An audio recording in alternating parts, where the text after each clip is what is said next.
If I could say, Nigel, I agree with you. What we have, aberration verdicts are still less than 0.00% of all verdicts on those limited cases that we try. The problem is aberration settlements where people are afraid of those verdicts and psychologically are pushed to run those numbers because of that risk of that one unlikely point of view. And Frank, I'll comment on your view about measuring firms, and I think you should. Um, but I tell you, all insurance carriers in the C-suites have got to understand claims is not an add-on to be looked down as negative and a cost. Claims is your business, and until you give claims the resources and the authority to move earlier, they're not going to be successful. Yeah. And if you start measuring your law firms, one thing you got to measure is, first of all, I think they ought to be getting your values. Our book, Reviving Fairness, talks about doing this within the 120 days. I'll circulate it around later. But that if you start doing this, then the claims department has to be ready to respond to the predictive analytics. They've got to be ready to, you can't say, hey, we've got this case evaluated. Well, our claims committee is not going to meet for 4 months and we'll get to it then. You waste time, you waste money, you angered the plaintiffs, you made them invest more time. So the claims people have to respond. And you can't go push your claim people, hey, don't put up, why are you putting $100 million reserve on this case in the first 3 months? Because it's worth it. Well, let's wait a little bit. We've got to change how we look. And there are companies, I don't know the frequency. I'm not in the carrier world, but I see it. When people tell me, well, we can't get to a value on that. We can't make that, even though you evaluate and you get it to those points. And hopefully predictive analytics, AI will put the company in a better position. But if you don't change, just because you got a Maserati, you're still going to lose the way to lose the race to a Volkswagen if you don't use what you have and get in the race. And so I think companies have to step up and make a change. This whole industry's got to change. You're not going to have people wanting to do claims. You're not going to have people wanting to defend these cases if the C-suite doesn't start respecting claims and their attorneys and they don't start moving quicker.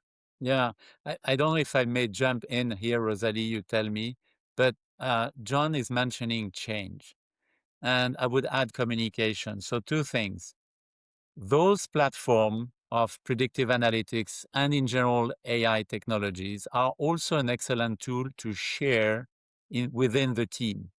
Within the team inside the carrier, so with the actuary, the claim adjuster, the in-house counsel, but also with your defense counsel. And as early you share with your defense counsel on the same basis, the best they will be equipped to defend your case. That's on the communication. And the change, I agree with you, John.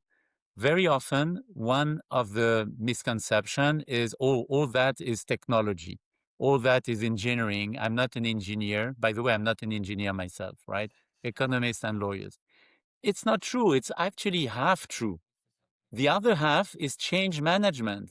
You don't start by selecting the technology. You start by selecting the use case. You start by knowing if you want to reduce the cycle time, if you want to reduce the legal fees, if you want to return on investment, if you want to close 100% of your case or just let them go. Or you start also by identifying the champion. Who is the person within your team who is best equipped to do that? Not everybody is equipped to do that. And we know some of us are actually reluctant to change.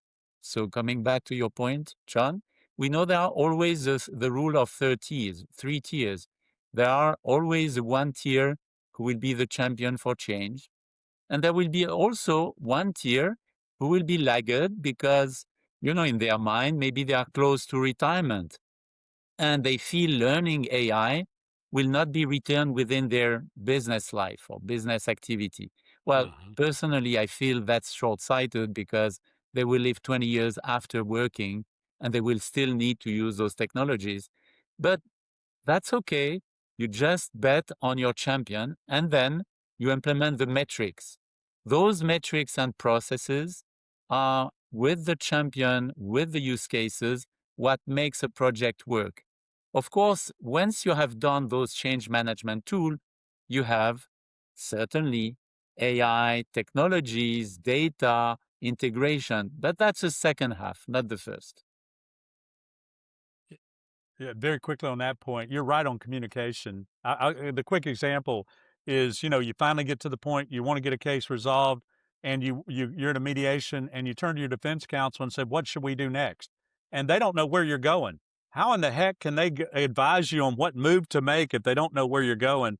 And that's part of the communication. You can have the best predictive analytics in the world. You can have the best tool in the world. And if you don't use it and then you don't apply it through communicating and getting everybody involved in it, you're not going to go anywhere. Great. Thank you, guys.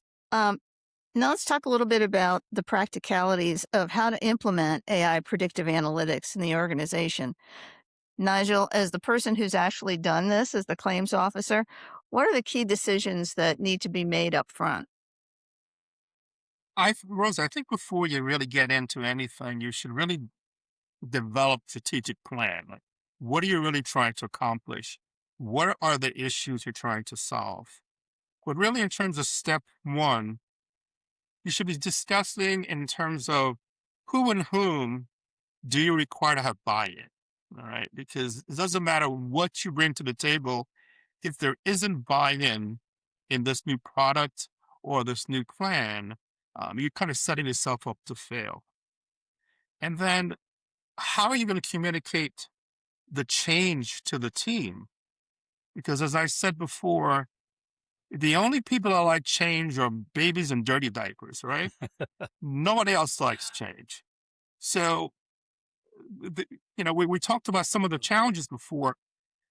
Initially, if you bring a plan to the table, what we generally hear is that we've always done it this way. Why you're trying to make a change?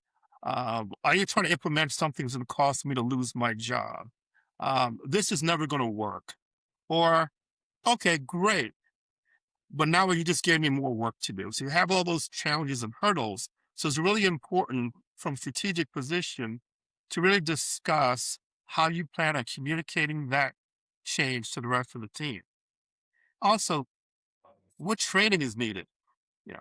You're given a brand new tool, but you don't have the proper training in how to use it, then you might as well not have the tool. In my household, um, we have a rule.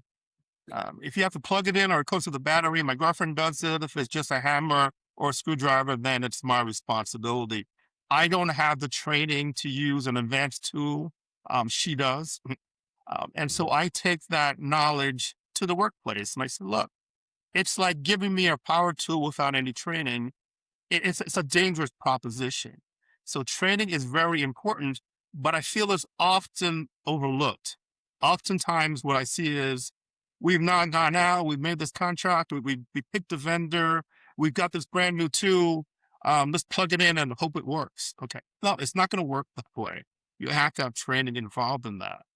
And the last thing I would say is you have to have the ability to monitor how well the tool is working. Right? And not only monitor, but also define what success looks like. Right. And so if you're going to use data analytics and predictive analytics in your claims operation, at the end of the day, what results are you trying to get? Is it purely just cycle time? Is it cost savings on expense? Is it cost savings on indemnity? What is your measure of success? Thanks. Um, Stephen, what are your thoughts on the implementation?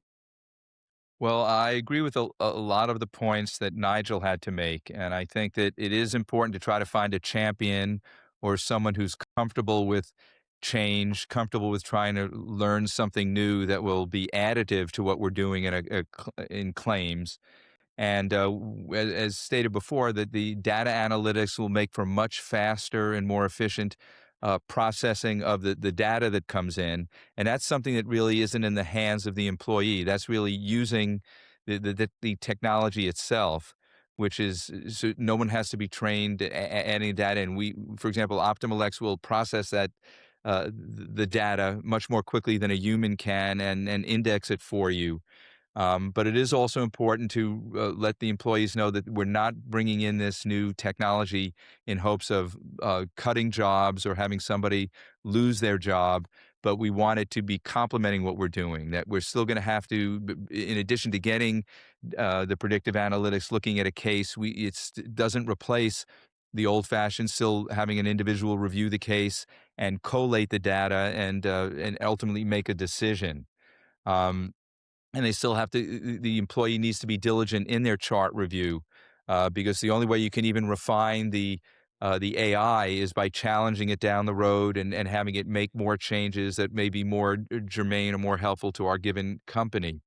Um, and it's something that I think uh, there's many companies now on Wall Street even that are demanding that their employees start utilizing AI. They're monitoring how often they're using AI, and not in hopes of necessarily changing the number of employees, but realizing that people have to start feeling comfortable with change, learning how to harness that change.